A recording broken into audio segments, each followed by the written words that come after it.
இன்றைய நாட்கள் அனைத்தும் பழனி ஆண்டவனின் அருளால் நிச்சயம் உங்கள் வாழ்க்கையில் நல்ல ஒரு மாற்றம் காத்திருக்கு. ஏன்னா பழனி மலை அருகே இருக்கக்கூடிய கணக்கன்பட்டி சித்தருடைய ஜீவ சமாதியில் பௌர்ணமி என்று நடைபெற்ற சிறப்பான பார்த்திங்கன்னா பூஜையும் அங்கு நடந்த சில அதிசயங்களையும் தான் இன்னைக்கு இந்த ஒரு வீடியோ பதிவில் பார்க்க போகிறோம். இந்த கணக்கன்பட்டி சித்தர் யார், இவர் என்ன மாதிரியான அதிசயங்களை நிகழ்த்தியிருக்காரு, இவருடைய பார்த்திங்கன்னா ஜீவ சமாதிக்கு இன்றுமே ஆயிரக்கணக்கான பக்தர்கள் பார்த்திங்கன்னா வழிபடக்கூடிய நபராக இருக்குது. அதனால் இந்த சித்தரை பற்றியும் இவர் செய்த அதிசயங்களையும் ஒவ்வொன்றா தெரிஞ்சுக்கலாம். வீடியோவை கடைசி வரைக்கும் ஸ்கிப் பண்ணாமல் பாருங்கள். மேலும் நீங்கள் புதியவராக இருந்தீங்கன்னா சேனலை சப்ஸ்கிரைப் பண்ணிவிட்டு கூடவே இருக்க பெல் பட்டனை கிளிக் பண்ணிக்கோங்க. வாங்க வீடியோக்குள்ளே போகலாம். இந்த கணக்கன்பட்டி சித்தருடைய ஜீவ சமாதியில் பார்த்தீங்கன்னா பௌர்ணமி என்று சிறப்பான முறையில் பார்த்திங்கன்னா பூஜைகளும் நடத்திருக்காங்க. இந்த பூஜையில் பார்த்திங்கன்னா ஆயிரக்கணக்கான பக்தர்கள் பார்த்திங்கன்னா காத்திருந்து பார்த்திங்கன்னா பூஜையில் கலந்துட்டு போயிருக்காங்க. இந்த சித்தரை வழிபடுவதால் தொழிலில் நல்ல ஒரு முன்னேற்றம் இருப்பதாகவும், குடும்பத்தில் பார்த்திங்கன்னா நல்ல ஒரு அமைதியும் உடல் ஆரோக்கியமும் சிறப்பாக இருப்பதாகவும் சொல்லுவாங்க. இந்த சித்தருடைய ஜீவ சமாதி ஏன் ஆயிரக்கணக்கான பக்தர்கள் வழிபடுறாங்க, இந்த சித்தர் யாருன்னு தெரிஞ்சுக்கலாங்க. பழனியில் இருந்து கணக்கன்பட்டின்னு ஒரு ஊர் இருக்குது. அங்கு மூட்டை சித்தர்னு ஒருவர் இருந்திருக்காராம். தற்போது தன்னுடைய துலா உடலை அவர் துறந்து விட்டார். இருந்தாலும் சிலரெல்லாம் பார்த்திங்கன்னா அவரை பார்க்க போனால் போடா இங்கே எதுக்குடா வந்தன்னு துரத்தி விடுவாராம். சிலரை பார்த்து அந்த கல்லையெல்லாம் பொறுக்கி இந்த பக்கம் போடுன்னு சொல்லியிருக்காரு. பொதுவாக சித்த புருஷர்கள் பார்த்திங்கன்னா தன்னலம் இல்லாதவங்க. சிலரெல்லாம் இப்போது எப்படியோ இருக்கிறாங்க. ஆனால் இவர் பார்த்திங்கன்னா இப்போது கூட ஒரு மாட்டு கொட்டகை போன்ற ஒரு இடத்துல தான் அப்போது தங்கி இருந்திருக்காரு. திடீர்னு நாட்களுக்கு சாப்பிட மாட்டாரா, எங்கேயாவது சென்று விடுவாராம். எங்கேயாவது சென்று உட்கார்ந்து கொண்டே இருப்பாராம், எதையாவது சொல்லிக்கொண்டே இருப்பாராம். இதையெல்லாம் நம்மளால் புரிந்துக்க முடியாதுங்க. சுவாமிகள் உண்மையிலே பார்த்தீங்கன்னா ஒரு மகான் தான். ஏன்னா இந்த 50 வருடங்களுக்கு மேலாக அவரை இந்த பழனியில் அறிந்திரவங்க ஏறாலாம். பழனியில் அவருக்கு பக்தராக இருந்த பணக்காரர்கள் பல பேர் பார்த்திங்கன்னா மூட்டை சுவாமிகள் நினைத்திருந்தா எப்படியோ அவர்களை பயன்படுத்தி இருக்கலாம். ஆனால் அவரது வாழ்க்கை முறையோ வேறுங்க. நம்மிடம் இருக்கக்கூடிய குறைகளை அகற்றுவதற்காகவே இவர் அவதரித்தார்னே சொல்லலாம். எவரேனோ இவரிடம் பணமோ பொருளோ கொண்டு வந்தா முதல்ல அவங்கள விரட்டி விடுவார். எவரிடமும் பார்த்திங்கன்னா இருந்து சல்லி காசு கூட வாங்க மாட்டார். யாரிடமும் எதுவும் பார்த்திங்கன்னா கேட்கவும் மாட்டாராம். இப்போது கூட இவரின் சில பக்தர்கள் இதே கணக்கன்பட்டியில் இவர் தங்குவதற்காக ஒரு சிற்சபை அப்போது கட்டியிருக்காங்க. அதற்கு இவர் முறையாக ஒப்புதலும் தரவலன்னு சொல்லுவாங்க. எதிலுமே ஒதுங்கி தாங்க இருந்திருக்காரு. இதே கணக்கன்பட்டியில் அவரது சகோதரர்கள் குடிசையில் வசித்திருக்காரு. எப்போதாவது சாப்பிடுவாரா, சகோதரர் வீட்டில் இருப்பவங்களே ஏதாவது ஒரு ஹோட்டலில் இருந்து உணவு வாங்கி வந்து தருவாங்க. ஆனால் 50 வருடங்களில் மூட்டை சுவாமிகளே கார்களிலும் வேன்களிலும் வந்து பணத்தை கொட்ட முயன்ற கோடீஸ்வரர்கள் பல பேருங்க. அப்படிப்பட்ட ஆசாமிகள் வந்தாலே எரித்து விடுவது போல அவர் பார்த்துருக்காரு. அடுத்த கணம் அந்த ஆசாமிகள் கிளம்பி போயிடுவாங்க. இவருக்கு காசு, பணம், உணவு, உடை, இடனே எப்படி பார்த்திங்கன்னா எதுவும் முக்கியம் கிடையாது. இவருடைய அவதார நோக்கமே பார்த்திங்கன்னா வேறுங்க. இவர் பலரிடம் இருந்து தனித்தே தெரிந்திருக்காரு. கணக்கன்பட்டி கிராமத்தில் தொடர்ச்சியாக இவர் தங்கி இருப்பது கடந்த சில வருடங்களுக்கு முன்னாடி தானாங்க. அதற்கு முன்னாடி பார்த்திங்கன்னா அடர்ந்த மலையில் எங்காவது தங்கி இருந்திருக்காரு. பழனி மலைக்கு எதிரே இருக்கக்கூடிய இடுமன் மலையில் சில காலம் தங்கி இருந்திருக்காரு. பல நேரங்களில் இவர் எங்கு இருக்கிறாருனே என்பதை பக்தர்கள் எவராலும் கண்டுபிடிக்க முடியாது.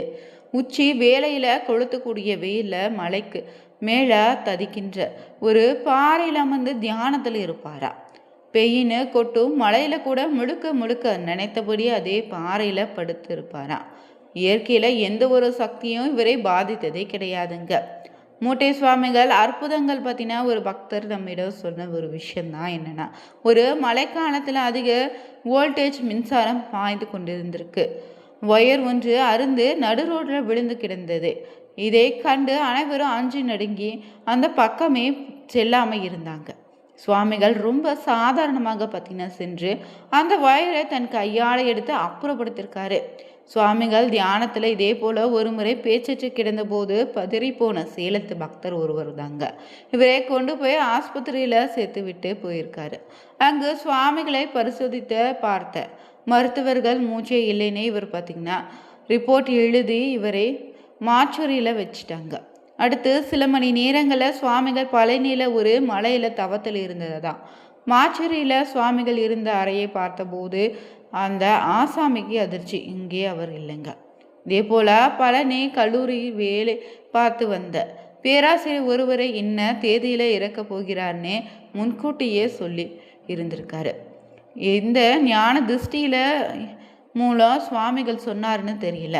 சுவாமிகள் சொன்ன தேதியில் திடீர்னு உடல்நல குறைவால் சித்தியாகி விட்டார் அந்த நபரும். இப்படி நிறைய சம்பவங்கள் பார்த்தீங்கன்னா இவரை பற்றி சொல்லிகிட்டே போகலாங்க. தமிழ்நாட்டில் இருக்கக்கூடிய ரொம்பவே பிரசித்தி பெற்ற கோவில்களை ஒன்று முருகன் கோவில். முருகன் கோவில்களை அறுபடை வீடுகளை பிரிந்து இருக்குதுல்ல, இதில் முருகனின் அறுபடை வீடுகளை ஒன்று தாங்க பழனிமலை. இந்த பழனிமலைக்கு அருகே இருக்கக்கூடிய ஊர் தாங்க கணக்கன்பட்டி. இந்த ஊரில் இருக்கக்கூடிய சித்தரை பற்றி பார்த்திங்கன்னா இவருடைய ஜீவசமாதியில் பௌர்ணமி என்று நடந்த ஒரு சில விஷயங்களை தெரிஞ்சுக்கொண்டோம். மேலும் இந்த சித்தர் பார்த்திங்கன்னா பழனியிலிருந்து சுமார் 8 கிலோமீட்டர் தொலைவில் இருக்கக்கூடிய கணக்கன்பட்டி ஊரில் இவர் வாழ்ந்திருக்காரு. சித்தரை பற்றி பார்த்தீங்கன்னா திண்டுக்கல் மாவட்டம் பழனியில் பிறந்தவருங்க. இவருடைய இயற்பெயர் தாங்க பழனிசாமி. தன்னுடைய வாழ்க்கையில் பொது வாழ்க்கையில் அர்ப்பணித்து கொண்டே இவர் தினமும் கடவுளுக்காக பணியாற்றி வந்திருக்காரு. இவருடைய உடல் முழுவதும் பார்த்திங்கன்னா பச்சை நிறம் கொண்ட சட்டையும் அழுக்கான வேட்டியும் மட்டும் இவர் அணிந்திருப்பார். அது மட்டும் இல்லாமல் இவர் ஒரு பெரிய மூட்டை வைத்து கொண்டு தான் இருப்பாருங்க. அதனை எங்கு போனாலும் தூக்கி கொண்டே போவார். அந்த மூட்டையை யாராவது தொட வந்தாலே ரொம்ப கோபமாக கத்தி அவங்கள விரட்டி விடுவார். கடவுளுடைய அனுகிரகத்தினால பல்வேறு வகையான அதிசயங்களும் நிகழ்த்தியிருக்காரு. பழனியில் திண்டுக்கல் செல்லும் மாநில நெடுஞ்சாலையில் பழனியில் இருந்து சுமார் 10 கிலோமீட்டர் தொலைவில் தாங்க கடல் மட்டத்திலிருந்து 503 கிலோமீட்டர் உயரத்தில் இருக்குங்க இந்த ஊர். மேலும் பழனி தாலுக்காவுக்கு உட்பட்ட கணக்கன்பட்டி கிராமத்தில் தான் அழுக்கு மூட்டை சித்தர் சமாதி இருக்குது. இங்கு அவருடைய பக்தர்கள் ஆலயம் அமைத்து வழிபட்டு வராங்க. மேலும் இவரை தரிசிக்க தினமும் ஆயிரக்கணக்கான மக்கள் இங்கு வந்து செல்வதை வழக்கமாக வச்சுருக்காங்க. இங்கு காலை 6 மணி முதல் மதியம் 1 மணி வரையும், மாலை 4 மணி முதல் இரவு 8 மணி வரையும், காலை 7 மணிக்கு தினந்தோறும் சிறப்பு மண்டல பூஜைகளும் செய்யப்படுதுங்க. கணக்கன்பட்டி சித்தர் எந்த நேரமும் பரட்டை தலையோடு அதற்கு மேலே பார்த்தீங்கன்னா ஒரு துண்டை வைத்து தலப்பா கட்டி தாங்க இருப்பார். இவர் பழனியில் இருக்கக்கூடிய அனைத்து கோவில்களும் சுற்றி வருவார். ஆரம்பத்தில் இவரை கண்ட ஊர் பொதுமக்கள் அனைவரும் இவரை ஒரு பைத்தியன்னு கல்லால் அடித்து விரட்டிட்டாங்க. இவரும் அழுக்கு மூட்டையை கையில் வச்சு சுற்றி வருவதனால இவரே பழனி சுற்று வட்டார பொதுமக்கள் அனைவரும் இவரே மூட்டை சுவாமின்னு அழைக்க தொடங்கிட்டாங்க. பழனியில் 2 பெரிய மலைகள் இருக்குதுல்ல, அதில் ஒன்று பழனி முருகன் கோவில், ஒன்று இடுமன் கோவில். இதில் இடுமன் கோவிலில் தான் பல வருடங்களாக வாழ்ந்து வந்திருக்காரு. பழனிமலைக்கு அருகே இருக்கக்கூடிய கணக்கன்பட்டி ஊரை சுற்றி வந்தார். அப்போது ஒரு நாள் மரத்தடியில் அமர்ந்திருந்த போது அந்த வழியே போன கார் ஒன்றை வழிமறைத்திருக்காரு. அந்த காரில் உள்ளே வெளிநாட்டிலிருந்து வந்த தம்பதிகள் தன்னுடைய மகனுக்கு வாய் பேச முடியாமல் இருந்ததால் அவங்க பழனிமலை முருகனை தரிசனம் செய்ய சென்று கொண்டிருந்தாங்க. அவங்களை கணக்கன்பட்டி சித்தர் காரில் இருந்து இறங்க சொல்லியிருக்காரு. அந்த தம்பதியர் என்ன செய்வதுனே தெரியாமல் இருந்தாங்க. பிறகு காரில் இருந்து இறங்கி வந்த பெண்மணியிடம் கணக்கன்பட்டி சித்தரும் எதிரில் இருக்கக்கூடிய கடையில் போய் ஒரு பிரியாணி வாங்கிட்டு வான்னு சொல்ல, அந்த பெண்மணி வேறு வழி இல்லைங்க, ரோட்டுக்கு எதிரே இருக்கக்கூடிய கடையில் பிரியாணி வாங்கி வந்து தந்தா. இதில் என்ன ஒரு ஆச்சரியம்னு பார்த்தீங்கன்னா, அந்த பெண்மணியும் அவங்க குடும்பமும் ஒரு சுத்த சைவ குடும்பங்க. அந்த பெண்மணிக்கு பிரியாணி சுவை பிடிக்காமல் மூக்கை பிடிச்சு கொண்டு பிரியாணி வாங்கி வந்து தந்திருக்கலாம். பிறகு பிரியாணி வாங்கி வந்த பிறகு கணக்கன்பட்டி சித்தரும் இந்த பிரியாணியை உன் பையன்ட்டு கொண்டு போய் கொடுன்னு சொல்ல, அந்த பெண்மணி தடுமாற்றத்தோடு வாங்கி வந்து சாப்பாட்டை பிரித்து பார்த்தபோது ஒரு ஆச்சரியம் அந்த இடத்துல நடந்திருக்கு. அது என்னன்னா, அந்த பெண்மணி வாங்கி வந்தது பிரியாணி சாதம் பட்டணத்தில் இருந்து சாம்பார் சாதமாக மாறிடுச்சு. இதனை பார்த்து ஆச்சரியமடைந்த அந்த பெண்மணி அவருடைய குடும்பத்தில் இருக்கக்கூடிய அனைவரும் கணக்கன்பட்டி சித்தரில் காலை விழுந்து வணங்கிட்டு பழனி மலையை நோக்கி சென்றிருக்காங்க.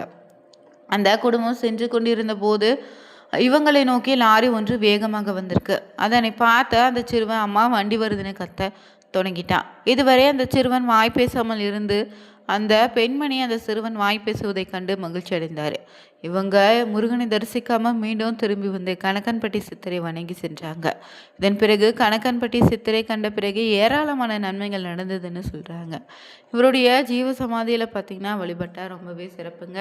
இந்த வீடியோ பதிவு பிடிச்சிருந்தா சர்க்குருநாதா போற்றின்னு 3 முறை கமெண்ட் பண்ணிட்டு சேனலை சப்ஸ்கிரைப் பண்ணிக்கோங்க. Thank you viewers.